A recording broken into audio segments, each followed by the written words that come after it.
En primer lugar, quiero comenzar agradeciendo a la doctora María José Rodríguez, porque una vez más me da la oportunidad de compartir algunas ideas con ustedes, y en este caso hacerlo en el marco de un merecido homenaje a los profesores Barra, Casaña y Libardo Rodríguez, que ciertamente son maestros iberoamericanos, exceden las fronteras de sus propios países, estudiado por los libros de ellos, y por los que verdaderamente siento admiración y un aprecio que en el caso se ve potenciado por la amistad que los unió a los tres con mi padre, Julio Rodolfo Comadira. Por eso muy agradecido tanto por la oportunidad que me da María José de compartir ideas, como también de estar en este congreso, compartiendo el panel con grandes profesores como fue Alberto Bianchi, José Luis Piñar, Mario Chiacha, y con Íñigo del Guayo, con quien ya he compartido y he participado en otros foros.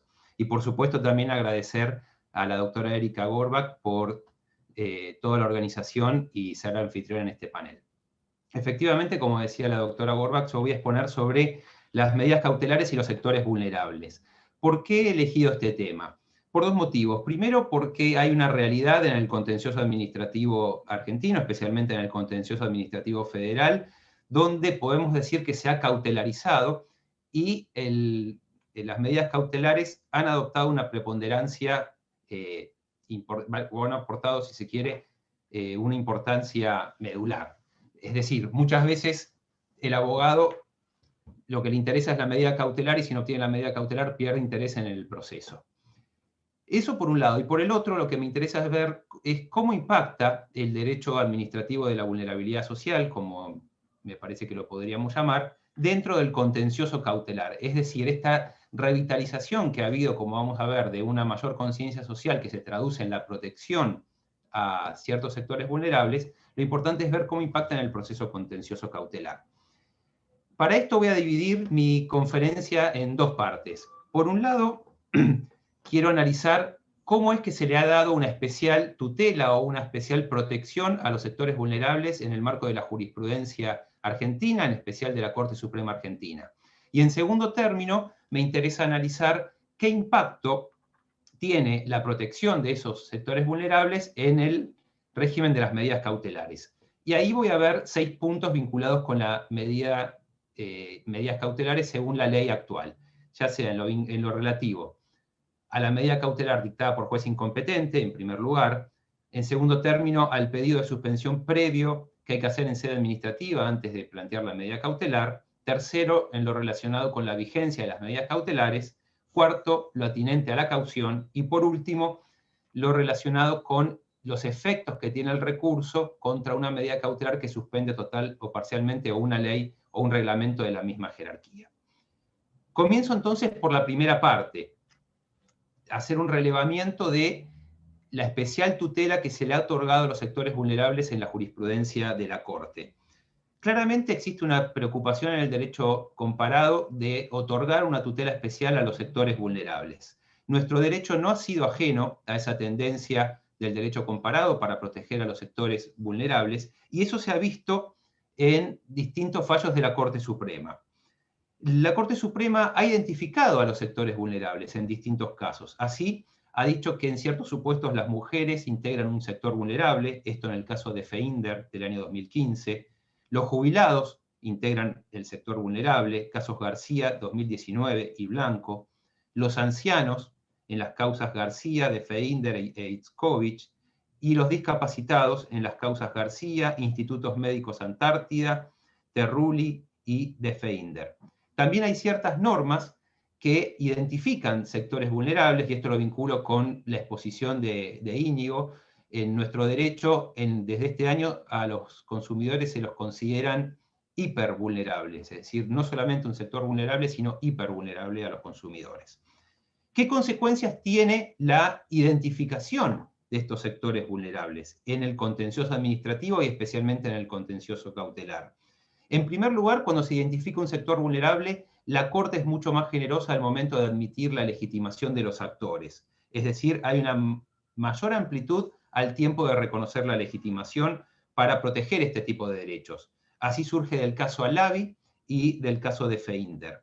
En segundo término, la Corte ha sido clara al señalar que el debido proceso debe ser observado con mayor razón cuando se trata de personas con discapacidad, es decir, personas que integran un sector vulnerable. Esto lo mantuvo en numerosos casos, por ejemplo, Tufano, Terrulli, donde se hablaba o se vinculaba con la nulidad de ciertas notificaciones o con la exención de la contracautela.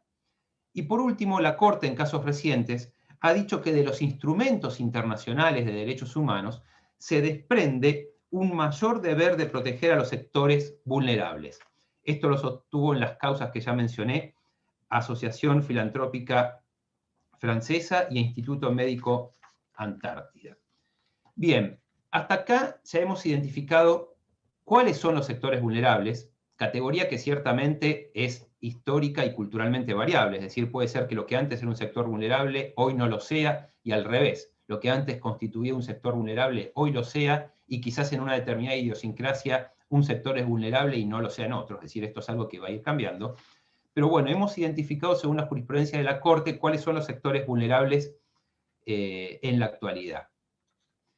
Esta identificación de los sectores vulnerables claramente está llamado a tener un impacto transversal en todos los institutos del derecho administrativo, de allí es que estoy planteando que se está formando, se está gestando un derecho administrativo de la vulnerabilidad social. Pero específicamente también tiene un impacto en el marco de las medidas cautelares del contencioso cautelar. Y acá es donde vamos a ver los 6 impactos a los que me refería anteriormente. En primer lugar, en lo que hace a la medida cautelar dictada por un juez incompetente. En el régimen común del Código Procesal, los jueces, como regla, tienen que abstenerse de dictar medidas cautelares si son incompetentes, no obstante lo cual lo pueden hacer, pero inmediatamente deben remitir las actuaciones al juez competente. La ley de medidas cautelares que rige actualmente a nivel federal invierte ese principio y establece que como regla los jueces deben abstenerse de dictar medidas cautelares si son incompetentes, y si lo hicieran, esas medidas cautelares serían ineficaces. Es decir, establece el principio de la ineficacia de la medida cautelar dictada por juez incompetente, que no es el del régimen común. Sin embargo, en una disposición de suma trascendencia que va a irradiar su fuerza en todo el régimen de cautelares y, como insisto, en todos los institutos del régimen administrativo, establece que esa ineficacia como regla de la medida cautelar dictada por juez incompetente cede cuando está en juego la vida digna según la Convención Americana de Derechos Humanos, la salud, un derecho de naturaleza alimentaria, un derecho ambiental o también cuando se trate de sectores vulnerables debidamente acreditados en el proceso. Es decir, entonces, que un juez incompetente podría dictar con eficacia una medida cautelar cuando se trate de un sector vulnerable, independientemente de que luego remita las actuaciones al juez con competencia para resolver el fondo. En segundo término, los sectores vulnerables impactan en la obligación que existe de pedir en forma previa, interponer la medida cautelar, de solicitar la suspensión en sede administrativa. Antes de la ley de medidas cautelares estaba discutido en doctrina y en algunos fallos del contencioso administrativo si era necesario en forma previa a requerir la suspensión judicial de los efectos del acto administrativo, solicitarla con alguna antelación en la instancia administrativa.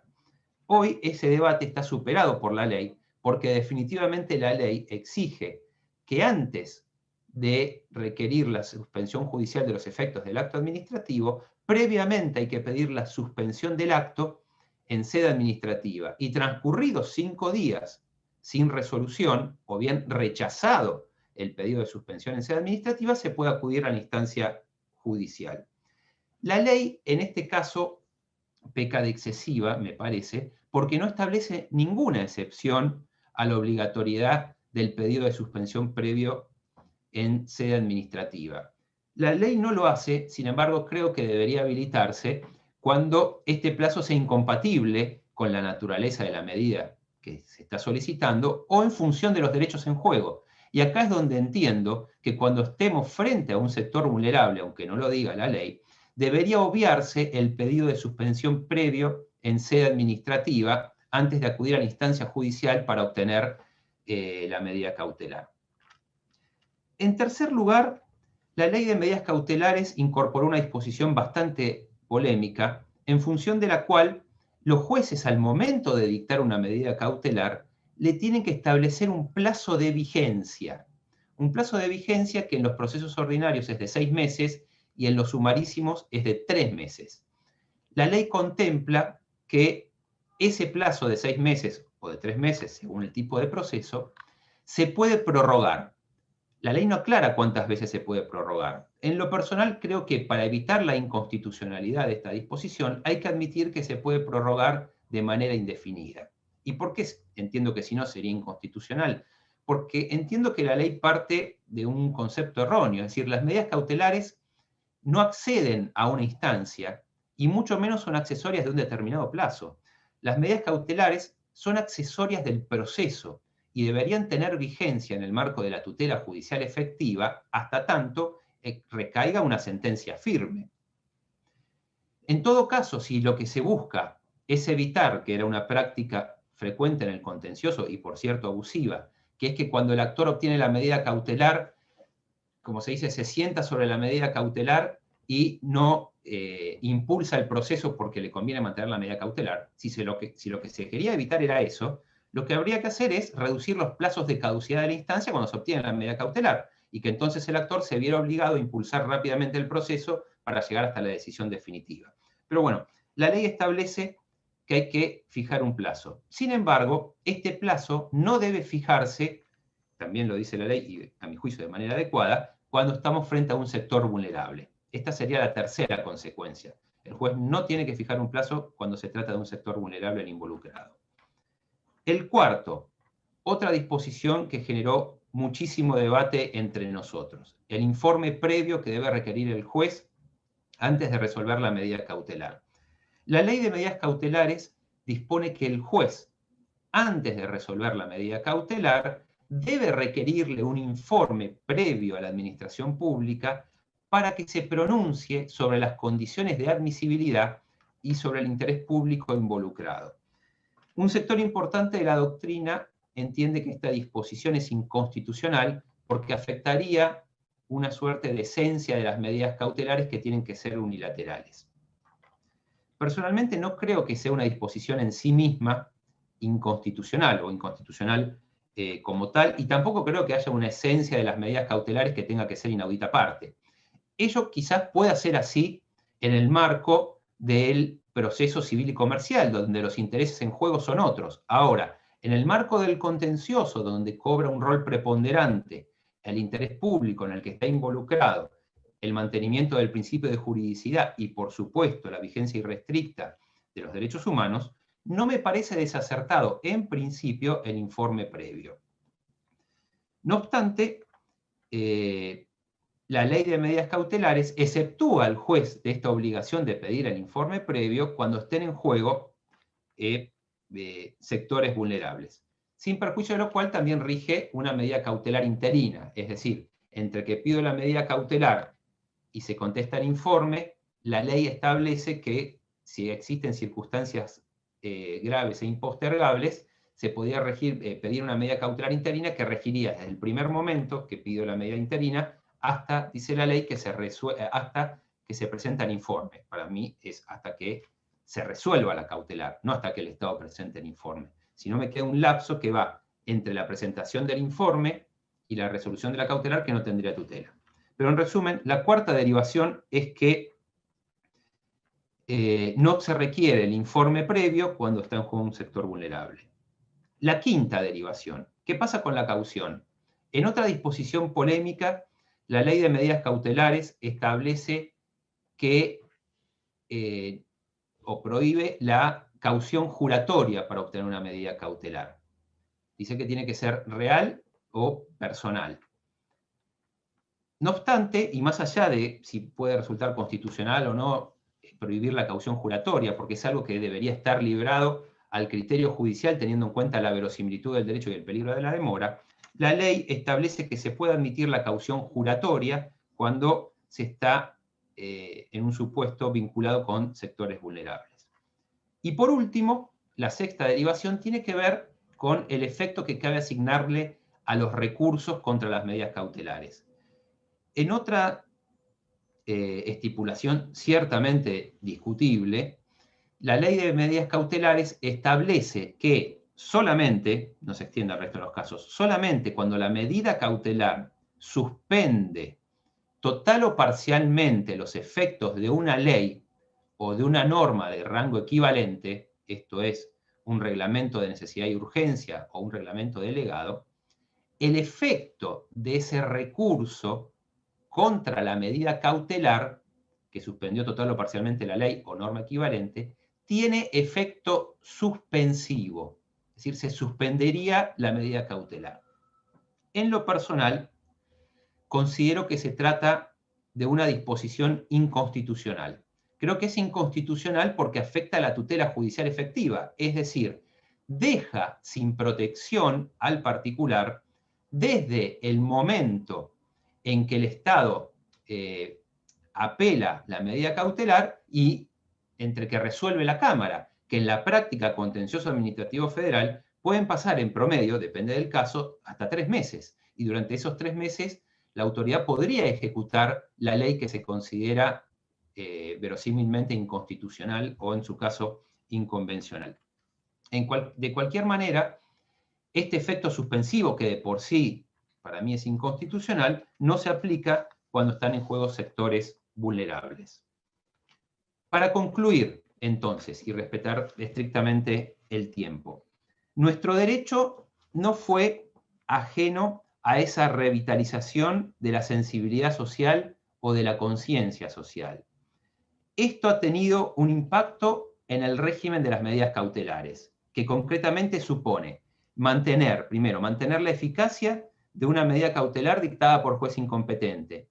Segundo, exceptuar del pedido previo de suspensión en sede administrativa antes de requerir la suspensión judicial del acto. Tercero, no se requiere el informe previo antes de resolver la medida cautelar. Es decir, el juez no tiene que pedir el informe previo a la administración antes de resolver la medida cautelar. Cuarto, se puede ofrecer y otorgar una caución juratoria. Quinto, no debe tener efecto suspensivo el recurso contra una cautelar que suspendió total o parcialmente una ley o una norma de rango equivalente. Contra esta idea se han formulado algunas críticas. Se ha dicho que se está dando lugar a dos derechos administrativos con protecciones distintas, cuando en realidad no cabría distinguir y habría que otorgarle la misma protección a todas las situaciones. En lo personal, no solo no veo objeción a este doble rol tuitivo o esta doble disparidad en la protección, sino que francamente lo considero encomiable. El derecho en general y el derecho administrativo en particular, teniendo en cuenta su objeto, no puede ser ajeno a la realidad que le toca regular. Y en este sentido no puede ser ajeno a la realidad de un sector vulnerable cuando se trata de regularlo.